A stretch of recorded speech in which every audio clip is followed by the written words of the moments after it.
My brothers and sisters, some time ago, a well-dressed man came to my rectory and he asked me, "Father, can you give me your attention for a while because I want to find answer on a very important question." We started talking and he said, "I am very intelligent. I know 4 different languages.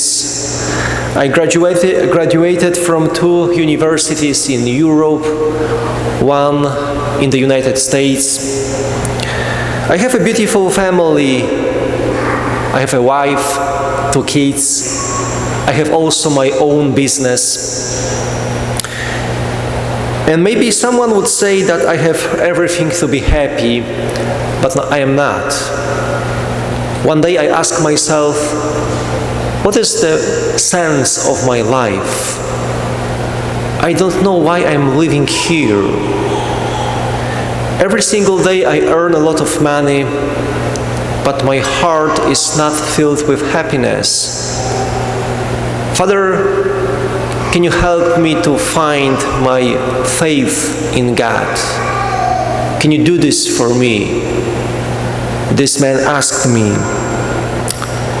My friends, you may be asking yourself why I'm telling you this story. Please notice every single day when we open our eyes, we are trying to be happy. We go to work, we earn money, take care of our families. But sometimes we can forget about the most important thing, which is our faith in God. What's the sense of my life? Why I'm living here? My friends, when we examine our life, we will find out that we are so blessed. We can go to the church every Sunday, we can receive Christ in other sacraments. We have enough priests who can listen to our confession. So we should have a grateful heart, because having a grateful heart frees us from 2 horrible demons, worries and frustrations. Having a grateful heart frees us from our worries and frustrations. My friends, let's go to the gospel story we just read. First, I want you to be focused on the very first sentence we can read. A great crowd traveling with Jesus. For sure, there were people who were public sinners and those who lived a holy life. For sure, there were people who were close to God and those who were far away from God. They were sick, hungry, and those who were satisfied. And to all of them, Jesus addressed this gospel. If anyone comes to me without hating his father and mother, wife and children, brothers and sisters, and even his own life, he cannot be my disciple. This sentence sounds really controversially, does not? Hatred is a bad negative feeling. So how come Jesus asked us, if you do not hate your mother, father, children, you cannot be my disciple? So how can we put together the gospel story we have today and the other side, the 4th God's commandment that says, honor your mother, honor your father? My brothers and sisters, first we should go back to the original version of the gospel. The original version, original language of the gospel is not English, not Polish, but it's Greek language. And there is a word, miseo, that means to love less. To love less. So we can read this sentence, if anyone comes to me without loving less, mother, father, brothers, children, even his own life, he cannot be my disciples. So what Jesus is trying to say is, he wants us to put him as a priority at our life.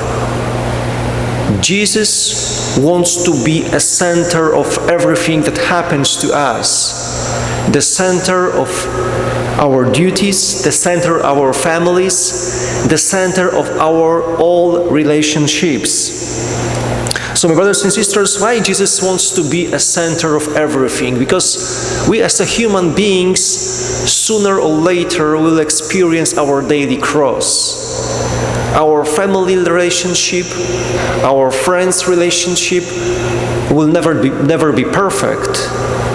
Sooner or later, we'll face misunderstanding, suffering, we'll face our daily cross.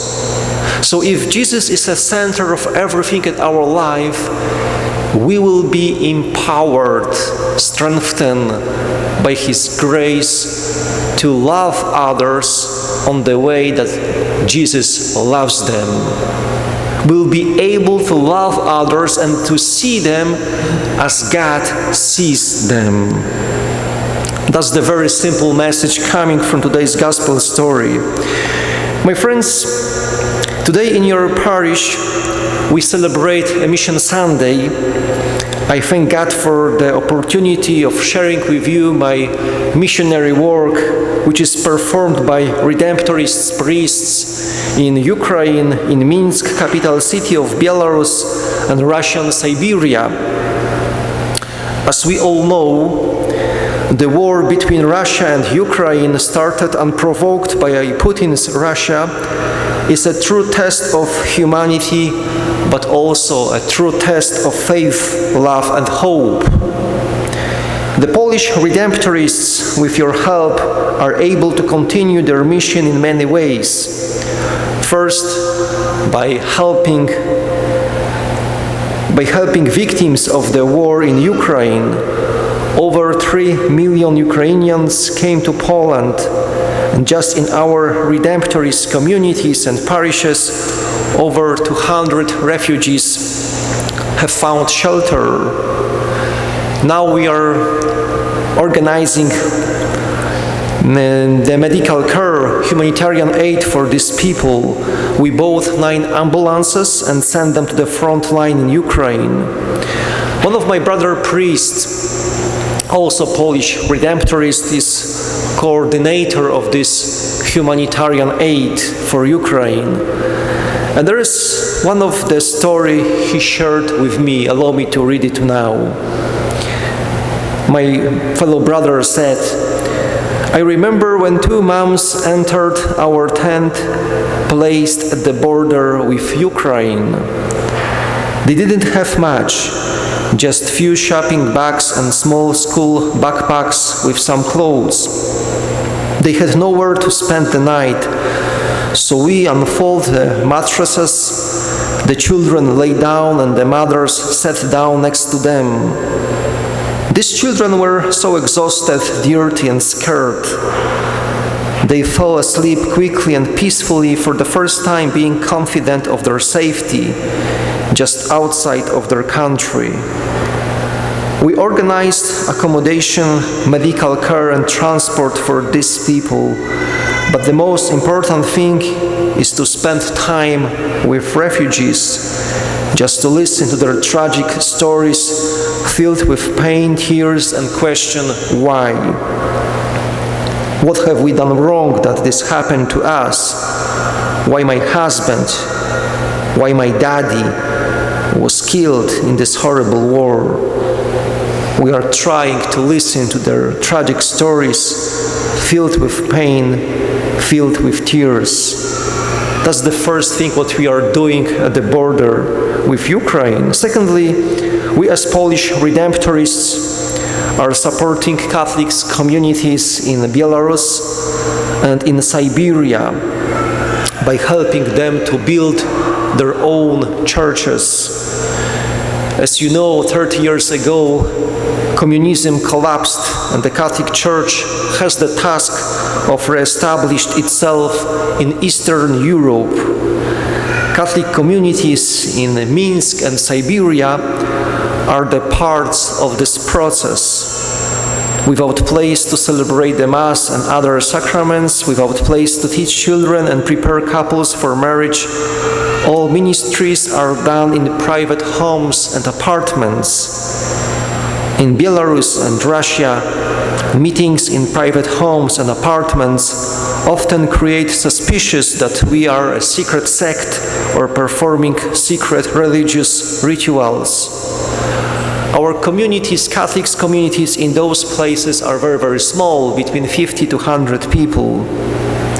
So, my brothers and sisters, I am here to ask you for your prayer and support that the Church in Eastern Europe and Siberia can grow in peace.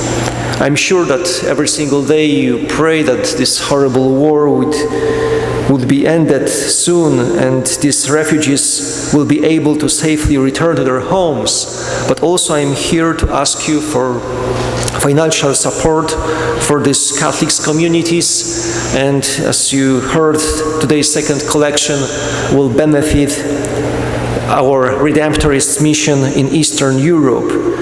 I'm really grateful for your generosity, I'm really grateful for your prayer, and may God bless you all your families, whatever you do. Thank you so much.